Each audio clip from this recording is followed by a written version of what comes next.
Front shape dots folding మెథడ్లో వేస్తారా?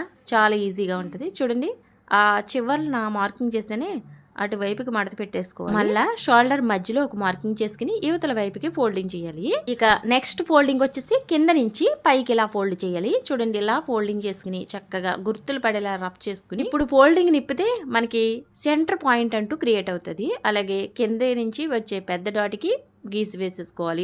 చంకలోంచి అలాగే పట్టి కొలత నుంచి ఇటువైపు కూడా 4వ డాట్ వేసుకోవచ్చు, కొన్ని సైడ్లు వేసుకుంటారు. ఇక ఈ మూడిట్లకి గ్యాప్ వచ్చేసి 1 1 పెట్టుకుని సర్కిల్ గీసేసుకోండి.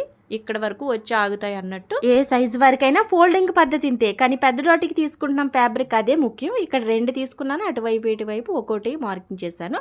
ఇక్కడ ఇలా కరువు తీసుకుంటే లోపల మనకి రౌండ్ షేప్ వస్తుంది. ఫస్ట్ గీసినట్టు స్ట్రైట్గా కుట్టేస్తే మీకు స్ట్రైట్ షేప్ వస్తుంది. ఇక్కడ చంకల డాట్ మాత్రం పెద్ద డాట్ ఎదురుగుండా ఫోల్డింగ్ చేయాలి. ఇక్కడ గీత వేరేగా ఉన్నా ఏ మెథడ్లో వేసినా మీరు పెద్ద డాట్ ఎదురుగుండా ఫోల్డ్ చేస్తేనే పర్ఫెక్ట్గా వస్తుంది. చంకలోంచి వచ్చే డాట్ కోసం చెప్పాను. పట్టి కొలత డాట్ అయితే మిడిల్ నుంచి లాగేసుకోవచ్చు. ఇదిగోండి, క్లియర్గా వచ్చింది కదా. వీడియోకి ఒక లైక్ చేయండి ఫ్రెండ్స్. బాయ్.